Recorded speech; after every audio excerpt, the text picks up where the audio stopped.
तो हम इतने दिनों से नेशनल इनकम के बारे में सुन रहे पढ़ रहे हैं, बट जैसे हम पर कैपिटा इनकम पढ़े थे, मैंने बताया कि नेशनल इनकम कैसे काउंट करनी है, हर एक बंदे का इनकम ऐड करते जाओ, तो ये बहुत ही एक मुश्किल प्रोसेस, राइट। बट फिर भी नेशनल इनकम को तो काउंट करना ही पड़ेगा, क्योंकि हमें इकोनॉमिक डेवलपमेंट देश का देखना है, कंट्री का देखना है। There are 3 methods to measurement of national income. उसमें से पहली मेथड है प्रोडक्शन मेथड, राइट। तो प्रोडक्शन मेथड क्या है? तो सबसे पहले हमें डेफिनेशन बताया कि the sum of monetary value of finished goods and services produced in agriculture, industry and service sector. मतलब इंडस्ट्रियल सेक्टर में, सर्विस सेक्टर में एंड एग्रीकल्चर सेक्टर में, इन तीनों सेक्टर में जो प्रोडक्शन हुआ है उसकी मॉनेटरी वैल्यू, राइट। ये डेफिनेशन कुछ सुनी सुनी लग रही है, राइट, प्रोफेसर अल्फ्रेड मार्शल। तो इसकी जो वैल्यू है उसे हम अगर ऐड करेंगे, उसको कैसे करना है? देखो, जितने भी गुड्स प्रोड्यूस हुए उस गुड्स का और सर्विस का नंबर मल्टीपल बाय उसकी प्राइस या उसकी वैल्यू करेंगे तो हमें आंसर मिल जाएगा, राइट। तो ये है सिंपल सा प्रोडक्शन मेथड कि जितना प्रोडक्शन हुआ है उसका मॉनेटरी वैल्यू हमें बताओ है, वो है हमारे नेशनल इनकम।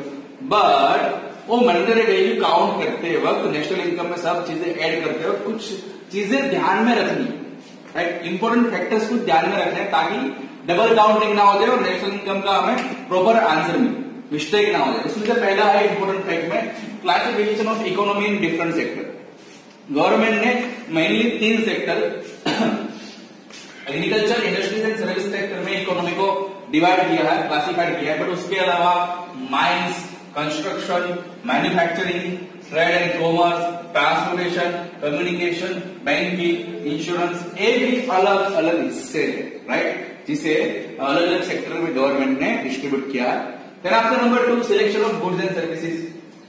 हमें नेशनल इनकम काउंट करते हैं कौन से गुड्स एंड कौन से सर्विस की सिलेक्ट करनी है। तो जनरली देखो, value of produce goods in various part of economy, ये हमें काउंट करने हैं। बट ऐसे गुड्स जो अभी थोड़े से प्रोड्यूस हुए, अभी रॉ मटेरियल है, फिनिश गुड्स है, सर्विस है, राइट, उससे काउंट नहीं करना है। फिनिश गुड्स को क्यों काउंट नहीं करना? क्योंकि फिनिश गुड्स में डबल काउंटिंग होता है। डबल काउंटिंग कैसा होता है मैं आपको बाद में समझाऊंगा। बट जो वैल्यू ऐड करी जाती है, जो गुड्स सिलेक्ट करे जाते हैं, वो गुड्स जैसे होने चाहिए जो मेरे लिए फिनिश गुड्स, राइट। से फॉर एग्जाम्पल, मेरे काम है प्लास्टिक बनाना, तो मेरे लिए वो फिनिश गुड्स, लेकिन ये पेन बनाने वाले के लिए प्लास्टिक क्या है? Raw material, right. तो कुछ various part of economic goods produce किए गए, उसे सिलेक्ट करना है, सर्विस को सिलेक्ट करना है, सिलेक्शन ऑफ गुड्स और service. Number 3, service of house wife. देखो, इसे नेशनल इनकम में काउंट करे जाएंगे नहीं, राइट। हाउस वाइफ की सर्विस बहुत ही इंपॉर्टेंट है, लेकिन उसका कोई शोप नहीं होता है, उसको उसके बदले में कोई सैलरी नहीं मिलती, राइट। तो उसे नेशनल इनकम में काउंट नहीं करते।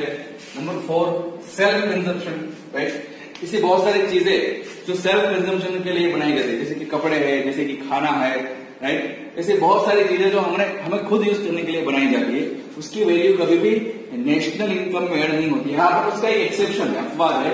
तो an exception, the food grain for self consumption produced by farmer in India is considering national income. मैं फार्मर हूं और मैंने फूड ग्रेन अपने खाने के लिए बनाए, तो उसे नेशनल इनकम में हम काउंट करेंगे। बाकी ये कोई भी चीज हमने खुद के लिए बनाई है उसे नेशनल इनकम में काउंट करेंगे नहीं, क्योंकि उसकी कोई मॉनेटरी वैल्यू होती नहीं, हमने खुद के लिए बनाया, right. Then after defence, police. देखा है डिफेंस मिलेगा वहां 100 रुपए में, ऐसा देखा है कहीं पे? पुलिस की सर्विस मिलेगी 1000 रुपए में, ऐसा नहीं। ये डिफेंस है, उसकी सर्विस है लोगों को बचाना, सिविल सर्विस, राइट, इसकी शॉप नहीं होती। तो डिफेंस है, police service not add in national income. Then after imputed rent. Say for example, मेरा घर है, राइट, फ्लैट है, फ्लैट अपार्टमेंट।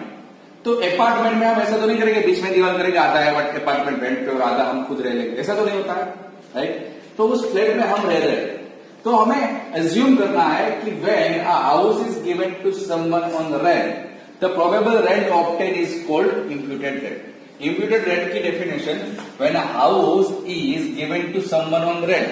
फॉर एग्जाम्पल, हमने किसी के हाउस रेंट पे दिया हो, then the probable rent obtain, अगर उसको पास से हमें 2000 रेंट मिलने की शक्यता थी, उसे क्या बोलेंगे? Imputed rent. भले ही उस फ्लैट में हम रह रहे हैं, बट अगर किसी और को रेंट पे दिया होता तो क्या होगा, राइट। तो 2000 में पर मंथ रेंट मिलता, तो वो 2000 rent is considered in national income, say national income में कंसिडर करेंगे, राइट। ये we assume that if house given to someone on rent, house rent पे दिया नहीं है, हम उसमें रह रहे हैं, बट रेंट पे दिया होता है तो कितना हमें रेंट मिलता है, राइट। वो अज्यूम करके उसे भी नेशनल इनकम में ऐड करना है। यह है imputed rent, right. Number 7, double counting. यह बहुत ही मजेदार चीज है नेशनल इनकम में। देखो डबल काउंटिंग कैसे होता है। से फॉर एग्जाम्पल एक पेन, इसकी 20 रुपए में मिलती है, प्राइस इसकी 20 रुपए, राइट। तो हम नेशनल इनकम में 20 रुपए काउंट करेंगे, ओके चलो कर लिए।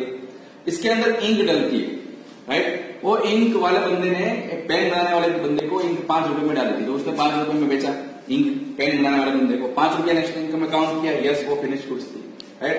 प्लास्टिक मैंने बेचा है इस पेन बनाने वाले बंदे को, मैंने 10 रुपए का प्लास्टिक इसको बेचा पेन बनाने में, 10 रुपए मैंने लिए फिनिश गुड्स से उसको मैंने बेचा, राइट। तो 5 रुपए भी नेशनल इनकम में काउंट हुए, 10 रुपए भी नेशनल इनकम में काउंट हुए, और पेन 20 रुपए में बेची गई, तो ये 20 रुपए भी काउंट हुए नेशनल इनकम में।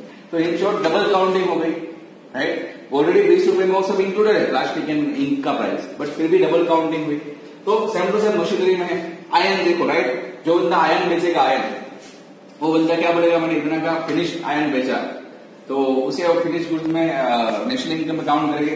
उस आयरन में से अगर मशीन बना है, मशीन, तो मशीन को भी नेशनल इनकम में ऐड करेंगे, हालांकि उसकी वैल्यू तो ऑलरेडी आयरन की वैल्यू मशीन में ऑलरेडी इंक्लूडेड थी, राइट। तो ये टाइम पे डबल काउंटिंग होता है, राइट। तो डबल काउंटिंग रोकने के लिए क्या करना है, मैं आपको एक व्हीट का पार्ले जी बिस्किट का एग्जांपल देता हूँ, राइट। पार्ले जी बिस्किट हमें पड़ा, से फॉर एग्जांपल 10 रुपए का एक पैकेट, राइट। अब उसके लिए रॉ मटेरियल यूज होता है व्हीट। व्हीट कहां पे प्रोड्यूस हुआ है, फार्मर ने। फार्मर ने इस बंदे को 2 रुपए का व्हीट बेचा, किस बंदे को, फ्लोर मिल वाले को। फ्लोर मिल वाले को कितने का बेचा, फ्लोर 2 रुपए का। फ्लोर मिल वाले ने पार्ले जी को 3 रुपए में बेचा, राइट। अब शुगर फैक्ट्री वाले बंदे ने पार्ले जी को 3 रुपए की शुगर बेची, राइट। उसकी मतलब 6 रुपए, राइट। तो शुगर वाले 3 रुपए नेशनल इनकम में ऐड करेंगे, व्हीट वाले 2 रुपए नेशनल इनकम में ऐड करेंगे, फ्लोर मिल वाले 3 रुपए वापस से ऐड करेंगे, पार्ले जी बना 10 रुपए का मार्केट में बिक रहा है, तो 10 रुपए वापस से नेशनल इनकम में ऐड करेंगे। ये ऑलरेडी पार्ले जी का 10 रुपए है, वो उसमें ऑलरेडी ये शुगर व्हीट ये सब इंक्लूड हो चुका है, फिर भी हम वापस से उसे 10 रुपए ऐड करेंगे तो डबल काउंटिंग होगा। तो ये डबल काउंटिंग रोकने के लिए 2 remedies there are available, 2 remedies. Remedy number 1, to count the value of finish goods only. हमें है ना फिनिश गुड्स की वैल्यू काउंट करनी है इन नेशनल इनकम। मतलब से फॉर एग्जांपल मशीन मार्केट में 1 लाख का बिका, तो 1 लाख ही सिर्फ नेशनल इनकम में ऐड करना है, उससे पहले उसका रॉ मटेरियल था, जो आयरन खरीदा गया था, वो हमें काउंट करना नहीं, राइट। से फॉर एग्जांपल बजाज की एक बाइक आई थी विक्रांत वी, उसमें जहाज तोड़ के उसका जो लोहा था उसे यूज करा गया था, तो जहाज बना या फिर जहाज तोड़ा गया, वो सब हमें नेशनल इनकम में काउंट नहीं करना है। हमें सिर्फ वो विक्रांत की बाइक जो बजाज की लेनी है, वो 75,000 की या 70,000 की आती है, वही नेशनल इनकम में ऐड करनी है, समझे। मतलब सिर्फ फिनिश गुड्स ही हम नेशनल इनकम में काउंट करेंगे, बीच में कुछ भी आए उसे हम नेशनल इनकम में ऐड करेंगे नहीं। एंड दूसरी बात है value added method, right. Production process में देखो, जब एक गुड्स होता है वो एक हिस्से में से एक प्रोसेस खत्म करके दूसरी प्रोसेस में वापस जाता है, दूसरे स्टेज में वापस जाता है, तो उसकी मॉनेटरी वैल्यू ऑटोमेटिक इंक्रीज होती है, राइट। तो ये सारी जो इंक्रीज वैल्यू है उसे हम ड्रॉन कर लेंगे, राइट। पहले प्लास्टिक बॉल में से पेन का फर्मा बना, तो पेन का फर्मा में कितना वैल्यू एड हुआ, उसके बाद उसमें इंक डाली कितना वैल्यू एड हुआ, ऐसे जो वैल्यू एड हुआ है उसे निकाल के जाएगा और उसे हम ऐड करेंगे प्रोडक्ट, जो नेशनल प्रोडक्ट बनेगी, राइट। तो उसको कैसे करना है, देखो सबसे पहले स्टेज ऑफ प्रोडक्शन है। सबसे पहले हमें एग्रीकल्चर में से कॉटन मिलेगा, कॉटन में से यार्न बनाएंगे, यार्न में से हम कपड़ा बनाएंगे, राइट। तो उसकी सेल्स इनकम कितनी है और उसकी इंक्रीजिंग वैल्यू कितनी है। तो सबसे पहले कॉटन था 100 रुपए का, 0 से 100 रुपए का आया, तो वैल्यू कितनी इंक्रीज हुई, 100 रुपए की, राइट। अब कॉटन में से यार्न बनाया तो उसमें वापस 200 रुपए हो गए उसके, तो 100 प्लस 100 में से 200 निकालो तो वापस वैल्यू कितनी इंक्रीज हुई, 100, राइट। अब यार्न में से हमने क्लॉथ बनाया 280, राइट। तो क्लॉथ 280 के बनाए तो कितनी वैल्यू ज्यादा हुई, 200 माइनस 280 तो वापस से 80 रुपीज इंक्रीज वैल्यू हुई, राइट। तो देखा जाए तो फिनिश गुड्स 580 की बना, 580। तो हम अगर 580 काउंट करेंगे तो ये सब उसमें इंक्लूडेड, तो इसे भी काउंट करेंगे, इसे भी काउंट करेंगे, इसे भी काउंट करेंगे और इसे भी काउंट करेंगे, राइट। ऐसा नहीं हो सकता, हमें सिर्फ ए वैल्यू 280 रुपीज काउंट करना है, जो हमारी इंक्रीजिंग वैल्यू, राइट। तो इस तरह से काउंट करेंगे तो हम डबल काउंटिंग अगेन रोक सकते हैं।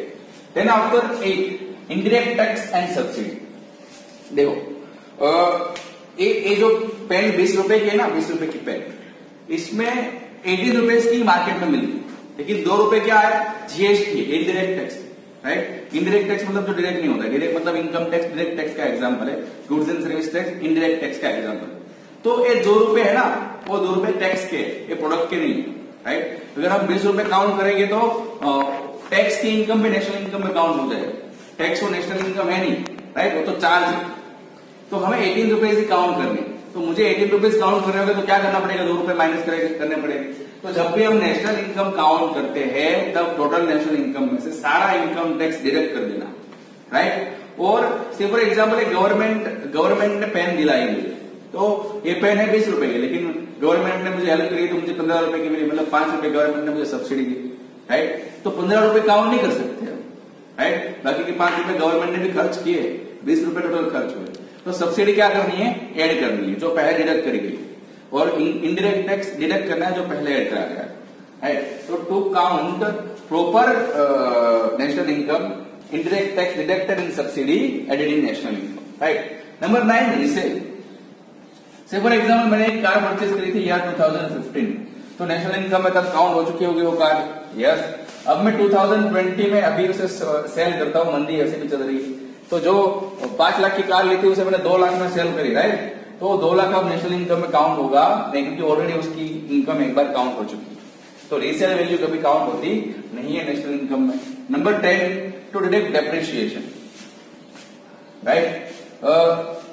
मशीनरी से सब चीजें मिला के कुछ finish goods, final product, national product बना, राइट। नेशनल प्रोडक्ट बनने में मशीनरी का डेप्रिसिएशन लगा होगा, तो नेशनल प्रोडक्ट में से हमें क्या करना पड़ेगा, डेप्रिसिएशन डिडक्ट करना पड़ेगा, ओरिजिनल नेशनल इनकम हमें फाइंड आउट करनी है। तो उसके अलावा एक्सपोर्ट, बाहर से जितनी भी चीजें हम लाया है, हमने यहाँ से जितनी भी चीजें बाहर भेजी, राइट, वो यहाँ बनी है फिर बाहर भेजी गई, तो सारा एक्सपोर्ट नेशनल इनकम में ऐड करा जाएगा। एंड नंबर 12, कुछ गुड्स स्मगल किया है, इलीगल गुड्स हमारे यहाँ लेके आया है, तो उसे नेशनल इनकम में काउंट करेंगे नहीं, राइट। तो total 12 important facts while counting national income थे, और वो थी प्रोडक्शन मेथड। नेक्स्ट लेक्चर में हम नेक्स्ट मेथड पढ़ेंगे, और तब तक के लिए thank you for the day and have a nice day.